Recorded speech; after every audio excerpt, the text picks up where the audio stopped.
رب اشرح لي صدري ويسر لي أمري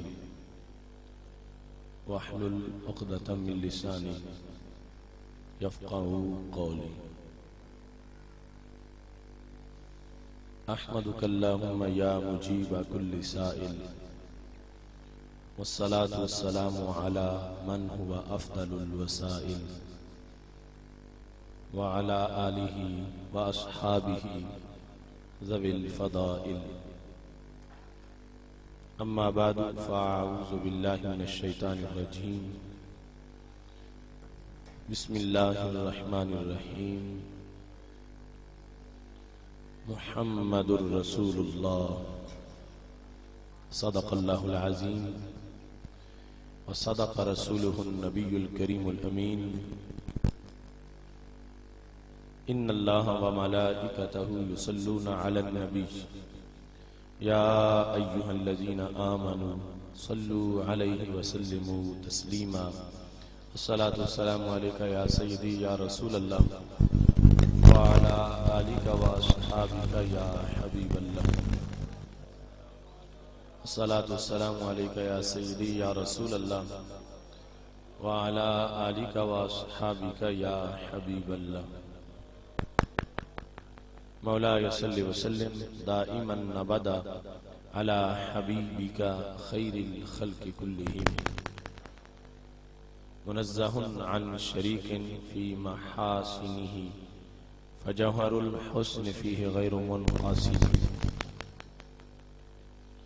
يا أكرم الخلق مالي من ألوذ به سواك عند حلول الحادث العممي. ربي صل وسلم دائما أبدا على حبيبك خير الخلق كلهم.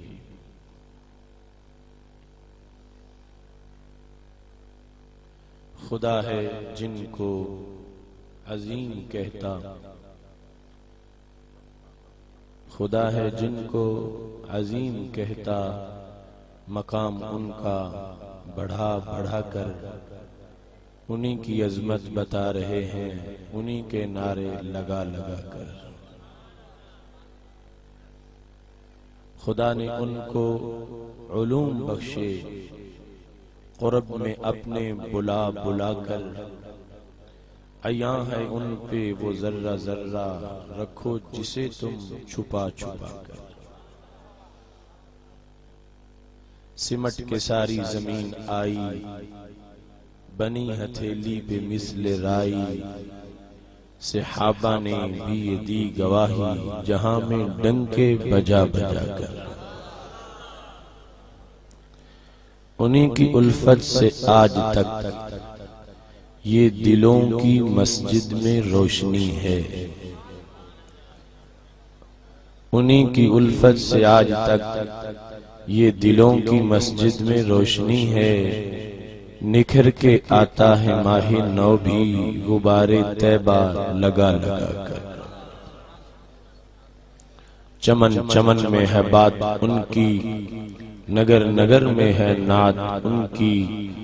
انہی کی الفت میں مست ہیں یہ ہوائیں، پنکھے ہلا ہلا کر. خدا نے ان کو گواہ بنایا، ہر زمانے کا ہر مکان کا. وہ آج بھی سب کو دیکھتے ہیں، نگاہ رحمت اٹھا اٹھا کر. انہی کے ہاتھوں میں عالمی کے سبھی خزانوں کی چابیاں ہیں. وہ جتنا چاہیں نوازتے ہیں، گیروں کو اوپر اٹھا اٹھا کر. وہی ہیں سب سے نبی آخر، وہی ہیں سب سے رسول برتر. انہی سے ہم ہیں امم کے خاتم، انہی کے جھنڈے اٹھا اٹھا کر.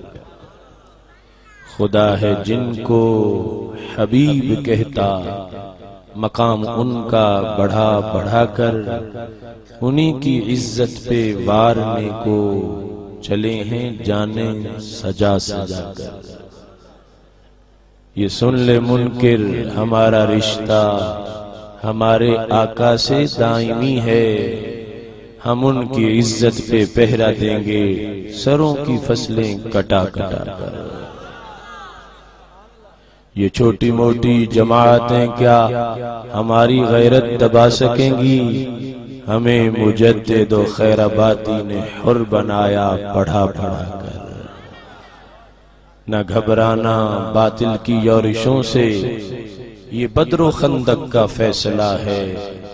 بھگا کے دم لیں گے ظلمتوں کو چراغ دل کے جلا جلا کر۔ یہ مانا خرمن پہ بجلیوں کو لپک کے گرنے کی عادتیں ہیں، مگر قسم خدا کی ہم بھی جیے ہیں ہمت لڑا لڑا کر۔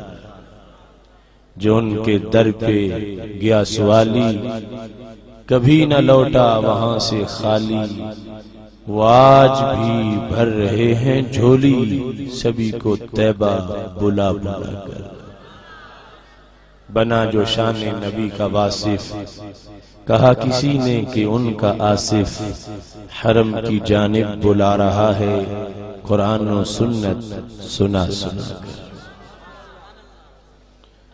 اللہ تبارک و تعالی جل جلالہ وعم نوالہ واتم برہانہ وعظم شانہ کی حمد و ثنا، اور حضور سرور کائنات مفخر موجودات زینت بزم کائنات دستگیر جہاں غم گسار زمان سید سروران حامی بے قسم قائد المرسلین خاتم النبیین احمد مجتبی جناب محمد مصطفیٰ صلی اللہ علیہ وآلہ وصحابہ وبارک وسلم کے دربار گہر بار میں ہدیہ درود السلام عرض کرنے کے بعد،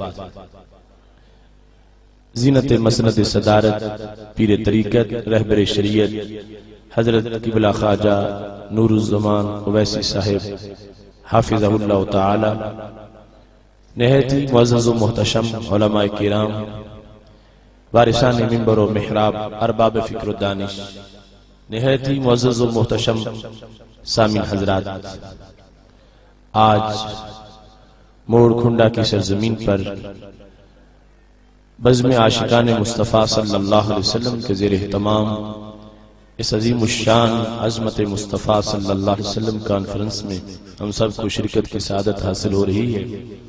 میری دعا ہے رب ذوالجلال منتظمین کی اس کوشش کو اور شرکاء کی شرکت کو اپنے دربار میں قبول فرمائے۔ میں آپ حضرات کے سامنے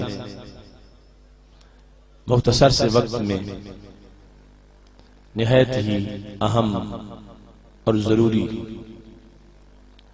موضوع پر چند باتیں کرنا چاہتا ہوں۔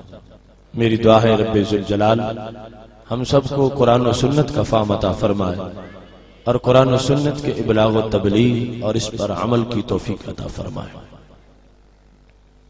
رب ذوالجلال کا ہم پہ فضل و کرم ہے کہ اس نے ہمیں دولت ایمان سے مالا مال فرمایا ہے۔ خالق کائنات جل جلالہ نے یہ امت کو شرف بخشا کہ اس کو ساری امتوں پر عظمتیں اور رفعتیں عطا فرمائیں۔ ایمان بالغیب کے لحاظ سے رب ذوالجلال نے بھی اس امت کو تمام امتوں پر بڑی شان عطا فرمائی۔ پہلی امتوں میں لوگ اپنے نبیوں کے سامنے بیٹھ کر رب کو ماننے میں جھجک محسوس کرتے رہے۔ حضرت موسیٰ علیہ السلام کی قوم نے کہا ارنا اللہ جہرا، ہمیں رب دکھاؤ تو ہم مانیں گے، مگر مدینہ شریف میں اور مکہ شریف میں میرے محبوب علیہ السلام نے جس وقت دعوت توحید دی ہے تو عرب کے بدو انہوں نے رب ذوالجلال کو دیکھا نہیں ہے، چہرہ رسول اللہ صلی اللہ علیہ وسلم کا دیکھا ہے اور اللہ کی توحید کا کلمہ پڑھ لیا ہے۔ اگر کسی نے پوچھا ہے دلیل کیا ہے تو ہمارے محبوب علیہ السلام نے کہا، قرآن مجید میں وہ قول موجود ہے، فَقَدْ لَبِثْتُ فِيكُمْ عُمُرًا مِّن قَبْلِهِ أَفَلَا تَعْقِلُونَ، میرے ہوتے ہوئے رب کی دلیل پوچھتے ہو، تمہاری عقل سلامت ہے؟ دوپہر کا سورج چمک رہا ہو اور پھر پوچھا جائے کیا دن موجود ہے؟ فَقَدْ لَبِثْتُ فِيكُمْ عُمُرًا مِّن قَبْلِهِ، میں کوئی بحر سے آ کے تو نبوت کا دعویٰ نہیں کر بیٹھا، میری ولادت کا موقع اور موسم بھی تمہارے سامنے رہا، میرا پھولوں سے حسین بچپن بھی تمہارے سامنے گزرا، میری ابھرتی جوانی تقوی و پرہیزگاری کے سائبان کے نیچے تمہارے سامنے گزری، تم نے میرے ساتھ مل کے کاروبار بھی کیا، تجارت بھی کی، زندگی کے 40 سال تمہارے سامنے ہیں، ہر سال کا ہر مہینہ دیکھ لو، ہر مہینے کا ہر ہفتہ دیکھ لو، اور ہر ہفتے کا ہر دن دیکھ لو، اور ہر دن کا ہر گھنٹہ دیکھ لو، اور ہر گھنٹے کا ہر منٹ دیکھو، اور ہر منٹ کا ہر سیکنڈ دیکھو، اگر 40 سال کے ایک سیکنڈ میں بھی میں نے جھوٹ نہیں بولا تو آج بھی سچ بول رہا ہوں، خدا ایک ہے، میں اس کا رسول ہوں۔ کیا بیزتی، عرب کے بدوؤں نے بغیر دیکھے رب کو مان لیا، حالانکہ بخاری شریف میں ہے ان لوگوں کا الہ کے بارے میں کنسپٹ یہی تھا کہ ایک پتھر کو سجدے کرتے تھے، اگر اس سے خوبصورت مل جاتا تھا پہلے کو نالی میں پھینک دیتے تھے، نئے کو سجدے شروع کر دیتے۔ ان کے لیے معبود کا سامنے ہونا ضروری تھا، کسی طرح بھی ہو، مگر میرے محبوب علیہ السلام نے جس وقت ان کو رب ذوالجلال کی دعوت اور اللہ کی توحید کا پیغام دیا ہے، تو ایسے میں جس وقت انہوں نے آکے رسول اللہ صلی اللہ علیہ وسلم کا جمال دیکھا ہے، آپ کے چہرہ پر نور کی تجلیوں کو دیکھا ہے، اب مزید وہ مطالبے بھول گئے کہ رب سامنے آئے تو پھر مانیں گے۔ انہیں محبوب علیہ السلام کے جمال کے اندر رب ذوالجلال کا وہ نور نظر آیا، انہوں نے دیکھا تو سرکار کا چہرہ ہے، مگر اللہ کی توحید کا کلمہ پڑھ لیا ہے۔ رخ جیسے آئینے میں مصور سجا ہوا، ماتھے کی ہر لکیر پہ قرآن لکھا ہوا، آواز جیسے نغمہ فطرت چھڑا ہوا، آغوش جیسے ہو در کعبہ کھلا ہوا، کانپے جلال عرش مزاج حلیم سے، جنت کو رہ جائے قد مستقیم سے۔ رسول اللہ صلی اللہ علیہ وسلم کا یہ امتی، اسے رب ذوالجلال نے کتنا نوازا ہے کہ جنہیں دیکھ کر رب کو ماننا تھا ہم تو انہیں بھی نہ دیکھ سکے، رب ذوالجلال کو بھی بغیر دیکھے مانا ہے، اور آمنہ کے لال کو بھی بغیر دیکھے مانا ہے صلی اللہ علیہ وسلم۔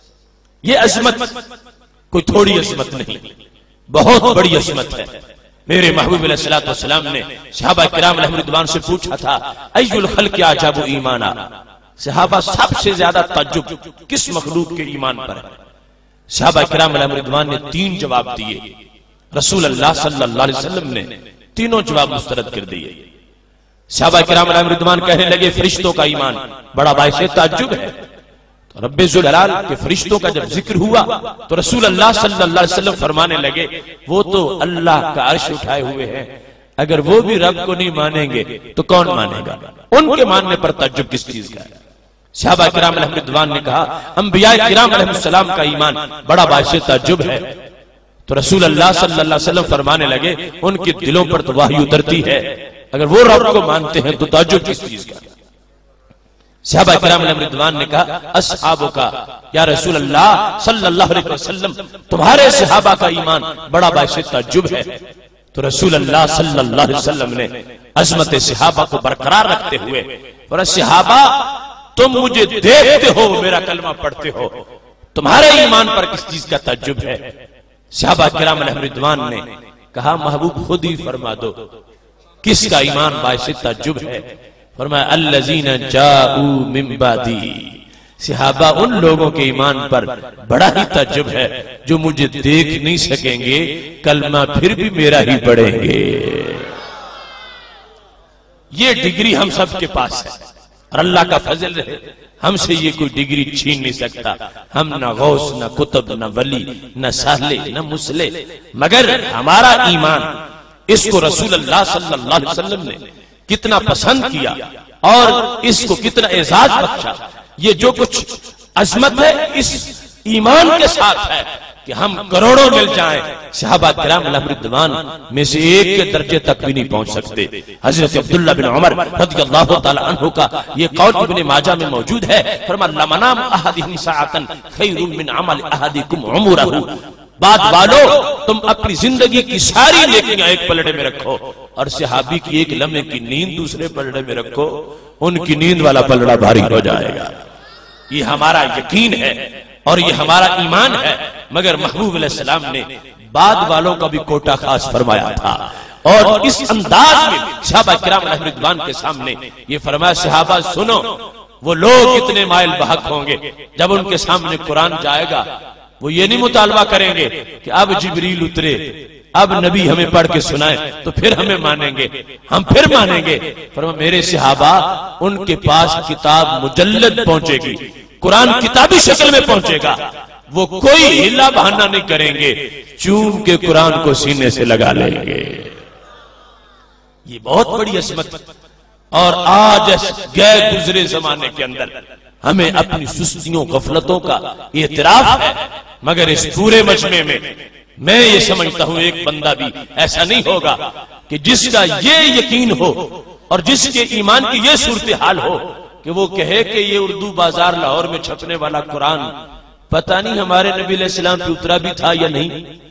پورے مجمع میں اگر ایک شخص بھی ایسا نہیں ہے اور ہر شخص خواہ وہ ان پڑھ ہو، مزدور ہو، کسان ہو، اس کا یہ یقین ہے کہ یہ وہی قرآن ہے جو ہمارے نبی علیہ السلام پہ اترا تھا، تو پھر ماننا پڑے گا نبی علیہ السلام نے سچی عظمت بیان فرمائی ہے. میرے بھائیو جتنا بڑا سٹیٹس ہوتا ہے اتنی بڑی ذمہ داری بھی ہوتی ہے.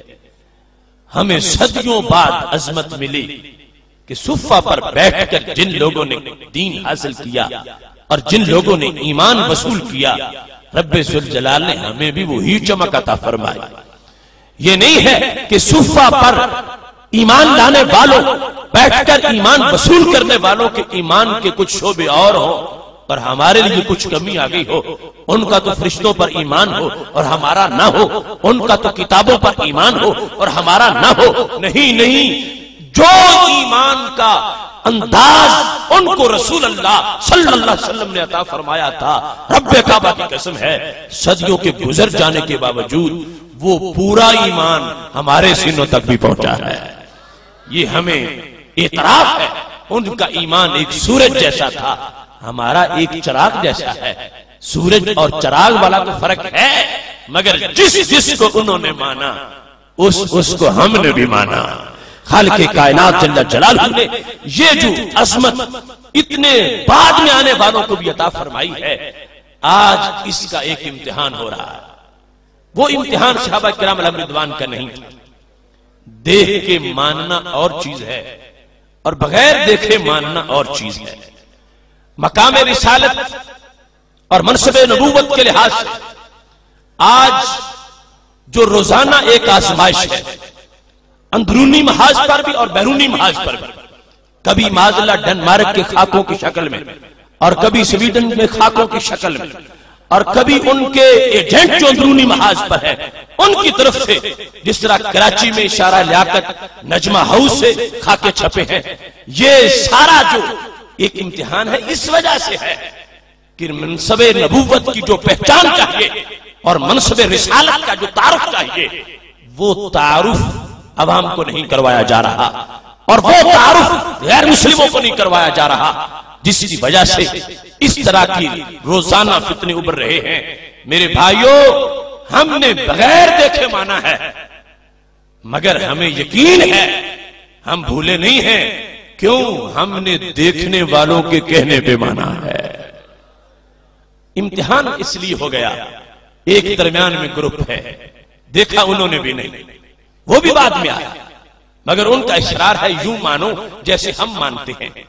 ہم نے پوچھا تم کیسے مانتے ہو؟ وہ کہتے بڑا، بہت بڑا مانو.